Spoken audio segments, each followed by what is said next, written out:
Welcome to the College Admission TV Higher Education Podcast. We sit down with passionate leaders in education for their thoughts and insights in today's world. We are excited to have as our guest Dr. Bryan Gross, Vice President of Enrollment Management of Hartwick College in Winonta, New York. Dr. Bryan Gross of Hartwick College. Hey, thank you so much for being with us today. I always like to start off with your personal journey. And can you talk about who are the mentors that have helped shape your path? Yeah, thanks so much, Bradley. It's a real pleasure to be here with you first and foremost. So thanks for having me. As you know, nobody goes to college, or very few people go to college intending to be a chief enrollment officer or a VP of enrollment management. And so everybody's route is a little bit different, and huge mentors that were really formational for me and getting to where I am. I started my career at the University of Bridgeport in Connecticut, and originally was an international admissions counselor, spent a number of years traveling throughout Asia. And at the point in my career where the president, Neil Salonen, had asked me to transition to oversee both domestic and international admissions, he hired a man by the name of Tom Williams, who was the former president of Noel Levitz, to teach me the fundamentals of both enrollment management and financial aid optimization. So Tom was a huge mentor of mine. He taught me the fundamentals of managing teams, territory management, and kind of that relationship between admissions and financial aid and marketing. And these are principles that stuck with me today. Another mentor of mine early in my career was who I just mentioned, President Neil Salonen at the University of Bridgeport. And he taught me a real key lesson that I really hold, close to myself as a leader now. And he had said to me, there are two qualities that I look for in leaders above and beyond anything else. And he said, those that are positive and collaborative. And he used to repeat that over and over again, the need to be positive and collaborative as a leader. And Neil was definitely a mentor of mine. And I would say the third, I spent 8.5 years at Western New England University in Springfield, Massachusetts, and was fortunate enough to work under Dr. Anthony Caprio, who was the president of Western New England for 24 years. And he really taught me as a president the importance of not only having a clear strategy, but also the need to be on the ground as a leader and to understand and appreciate the details. And the only way to do that is to really build genuine relationships with people. And he was one of the most kind and caring people that I've ever met. And to watch how that kind and caring nature comes through in a college president who also is able to transform a culture and a campus over a long period of time is really impressive. So those are three that I really look up to. There are many others too along the way. So how do you create a positive culture? Yeah, I think that's a pretty big question. I earned my doctorate degree in organizational change and leadership at USC, and I spend a lot of time thinking about the positive culture. And I think you really have to hit on a couple of different spheres, for employees. For me, the strategic lens, I think it's really important to provide clear strategy and direction. So that would be kind of one piece. The other frame that I think contributes to creating a positive culture is what I would call the human resource frame, or really caring deeply about your people and understanding what it is that your individual employees need to be successful. Bill Parcells, former coach of the New York Giants, said, you have to have similar expectations for your teams, but you can't treat all people equally. And I always think about that when I think about that human resource frame. I think the third piece is there needs to be a sense of inspiration, and vision. And that's an area that I've always felt really comfortable with. And I think teams need to feel motivated and inspired. And then the fourth thing I think that's really important to pay attention to is kind of how you create culture through traditions and rituals and processes. And so just to give you an example, Bradley, as we think about now coming on the holiday season, it's really important to create these traditions that team members could come to count on, whether it be planning retreats, holiday celebrations, outings to recognize top performance. And I think those are the four things combined that over time and with consistent practice lead to really positive culture. So what drew you to Hartwick College? Oh my goodness. Well, Hartwick College is an absolutely amazing place. I actually spent a year prior to coming to Hartwick in college consulting. I had a chance to visit 22 campuses in 10 months, and I learned so much about, myself, about the market. And I also learned that I really missed being on a college campus and everything that comes along with it. And I was able to have a real candid conversation, with my boss at the time. And it was actually she that introduced me to the president of Hartwick College. And I came for a meeting, and I just kind of felt this immediate spiritual connection to this campus on top of Orion Hill, looking out into the Valley of Oneonta. And then as I began to, meet the leaders at Hartwick, including the president, I thought, despite all of the challenges that exist for small private liberal arts colleges in the United States, this is a team of leaders that really are inspired to be innovative and also have that kind of kind and caring feeling. And as I've been at Hartwick for the last, 6 or 7 months, I've just become incredibly impressed with the depth and breadth of the academic programs that are, of course, led by our faculty. And it's been really fun, Bradley, to be at a liberal arts college. It's the first time in my career. And I'm a big believer in the liberal arts, and the value of teaching students how to think and to engage in civil discourse and to explore multiple disciplines. But at the same time, Hartwick, through our Flight Path program, really does lean into and understand the importance of outcomes, those internships experiences, those job outcomes. And I think we're a real example of, again, a small private liberal arts that is able to strike that balance between both of those things, liberal arts and career preparedness. It's a great. So how do you define student success? Well, first of all, I like to let the students kind of define student success. I think, for each student, that could be something different. And so I like to be a little bit relaxed, from a student-centered perspective.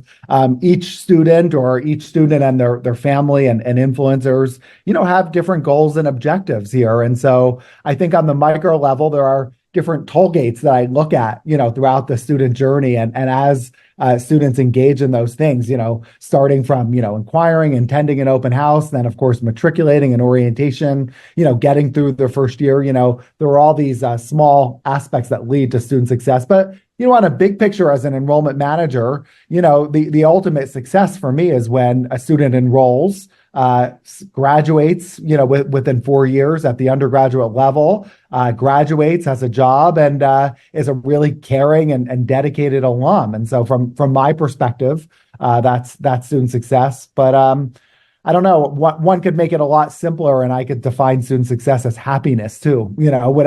Whatever makes a student happy, that's success for me. And we know that every school, Bradley, there are students that leave. They choose to go to another institution, or they choose to stop out and pursue other opportunities. And, if that makes them happy, if that's part of their life path, there's an element of success in that too, pursuing dreams, pursuing journeys, being flexible, learning from mistakes. Those are elements of student success for me too. Well, I'll tell you, there's so much competition nowadays among post-secondary institutions in general, and in particular, private institutions, are fighting the battle, bringing students in and making sure that they can see these students persist. So how do you do that? How do you compete? I mean, what are the key advantages that Hartwick has over others?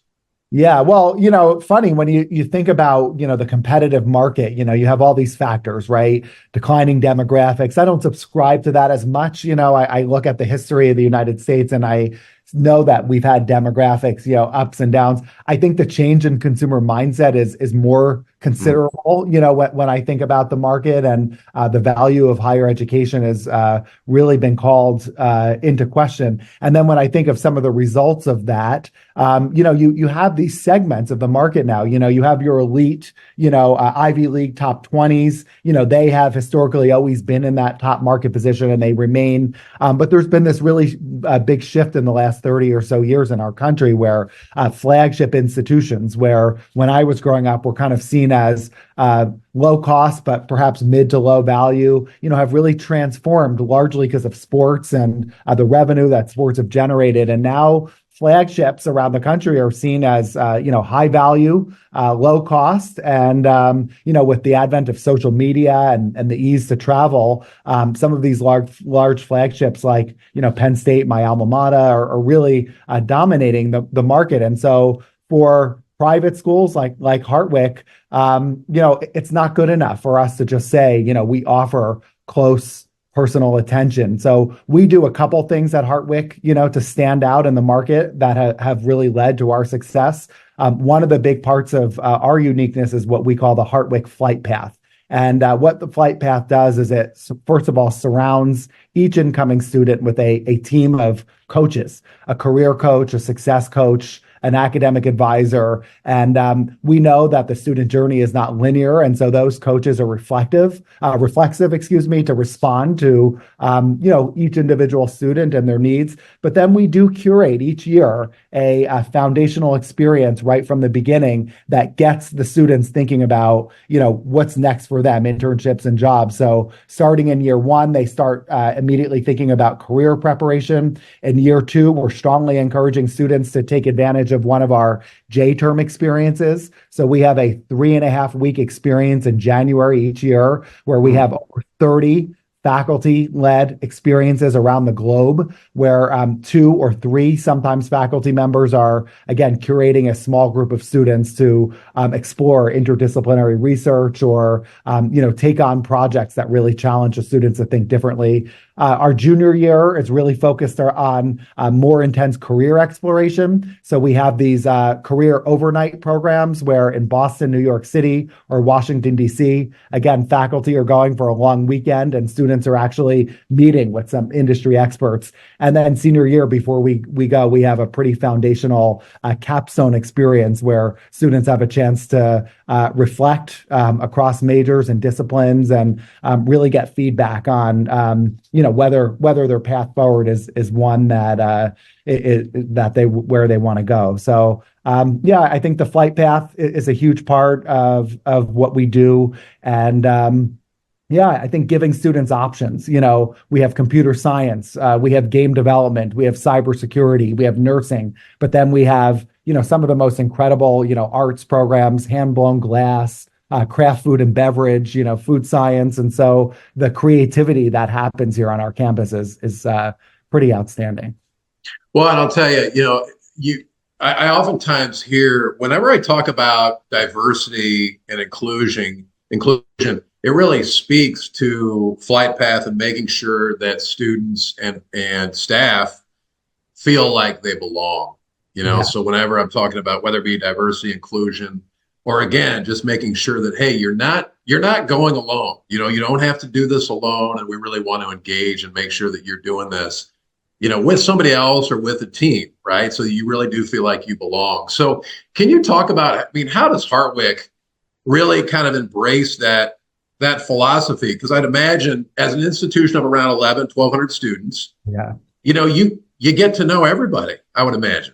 Exactly. Yeah. Well, our Office of Diversity, Equity, Inclusion, and Belonging is a really key part of who we are, our identity. Our Chief Diversity Officer sits on the president's staff, the senior leadership team, and she has input on almost every decision that we make around the college, curricular decisions, heavily involved in our board of trustee discussions, and then, of course, our enrollment and our retention strategy. And so having that voice at the table, I think, is really important. I also think acknowledging, Bradley, that we're not perfect and we make mistakes, but creating a culture and an atmosphere where we can talk about them and we can work together to create plans, both in the short term and the long term, to address them. And then I mentioned this idea, earlier is, finding opportunities to not only role model as administrators, but then give our students to practice this idea of engaging in civil discourse. It's okay. We don't want a campus, of course,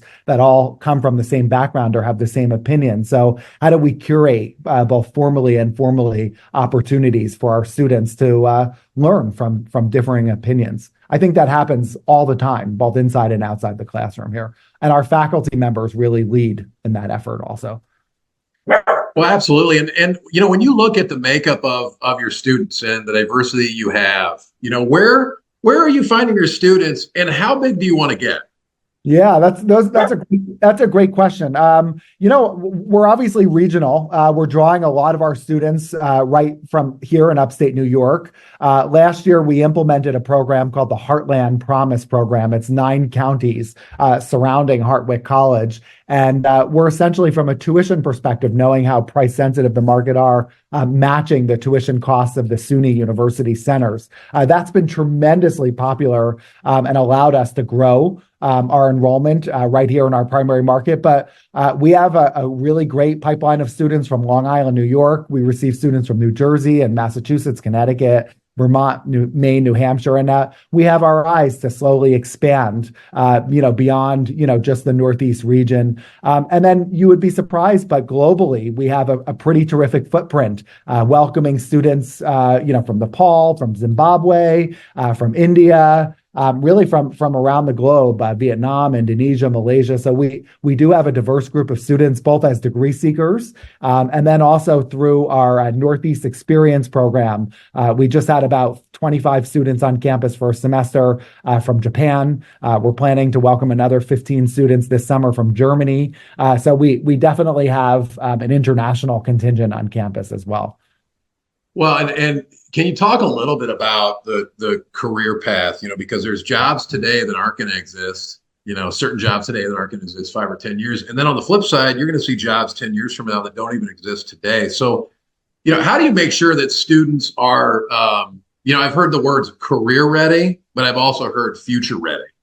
Yeah, exactly. And well, it's so interesting because I just attended a conference and we were talking deeply about AI and how AI is going to impact, the future of work and the jobs that may not exist. And, even within, a college setting, what will be the jobs that currently exist that AI could take over? And I really do think while maybe some people in the market think due to these changes in the market and the changes that are coming in the future, you have to focus on a career kind of preparation. I personally think that's all the more reason to explore a liberal arts college because, again, learning how to think critically, learning how to communicate, how to read, write, and then having the freedom to not just focus on one area of discipline, but multiple areas of discipline is absolutely critical. I mean, there used to be this notion, 2 decades ago or 3 decades ago when I started that, gain some skills, you'll get hired by a job. That job will train you in the first year or two, and you'll have all the skills needed. And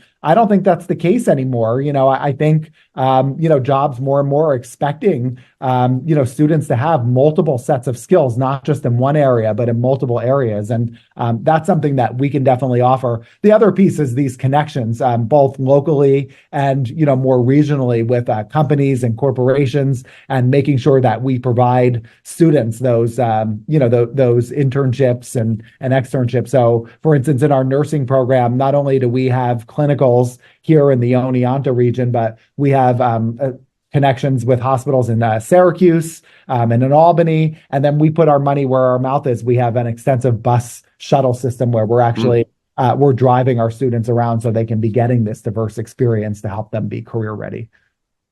Well, and something else I know about Hartwick College is, the expansion of online programs as well. And so, oftentimes I hear, that phrase, I don't know if you call it a mantra, but, meet students where they are. Yeah. And so how does Hartwick College, how do you meet students where they are? Yeah, well, I mean, as part of that flight path, it's really about customization and again, starting right from the beginning, understanding from students and their key influencers, what is the path that they want to take and what works best for them, in terms of modality, in terms of time of schedule. Our semester system, is a little bit unorthodox, this 414 system. We also meet students where they are by offering a real 3-year degree program, which is highly unusual.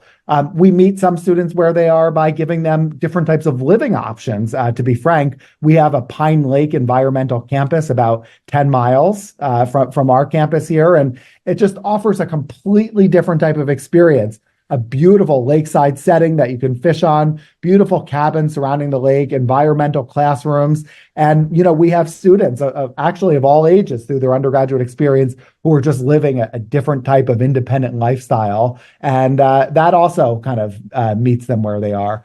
The last thing, Bradley, that's really huge about Hartwick is, and I haven't mentioned up to this point, but we have such a huge athletic history. We have a huge athletic present and then a really, really bright future. And so I think about our athletics really on 4 tiers. So first and foremost is our Division III athletics. And not only are our current athletic teams from football to soccer to lacrosse to tennis, track and field, they're performing at really high levels. We are a really top quality Division III athletic program. We also offer in our region, and this goes back to my connection to this place, incredible opportunities for recreation. We have a really modern, well-developed trail system on our campus with 3, 5, and 7-mile trails called Table Rock Trails, where our students could enjoy some of the most beautiful hiking in the country, that I would argue. We have opportunities for skiing and snowboarding, at local ski slopes. Cycling is readily available in the area, golfing, et cetera. So recreation is huge. And then we have a really great intramural program and esports, which I think is very much part of the future. So our athletic ethos is really huge, and that's a big part of our draw too. Now, what are the top questions that you get from parents, prospective parents, and prospective students? And I'd imagine the top question or questions would be a little bit different coming from a parent or a student. Yeah, it's a little different, but it's a little same. Bradley, you've done enough of these things to know where the market is, and it is a lot about return on investment.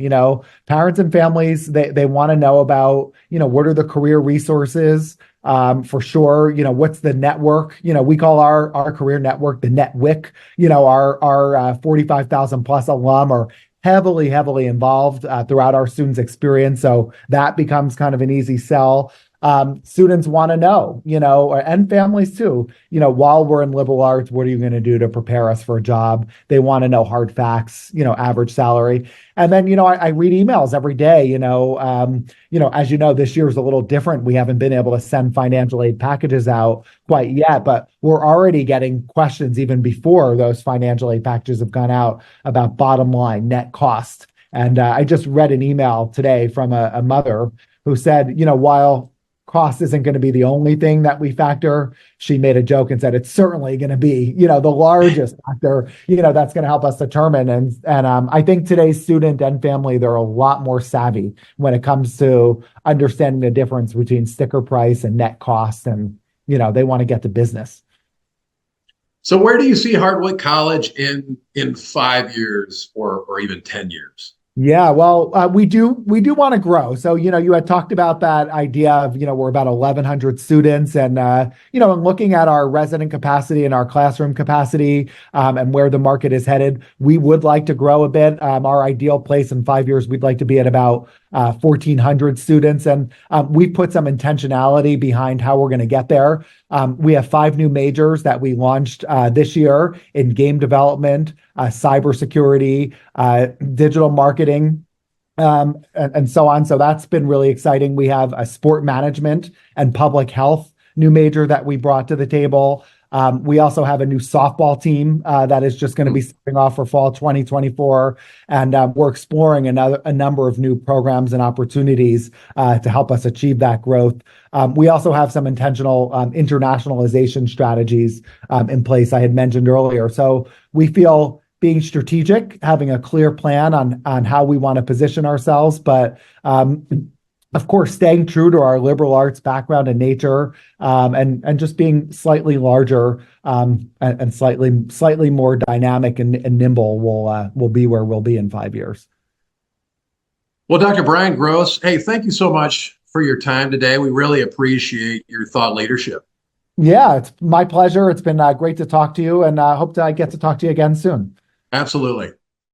We hope you enjoyed this episode of the College Admission TV Presidential Podcast. Stay tuned for our next episode, where we'll bring you another insightful conversation with a distinguished leader in higher education.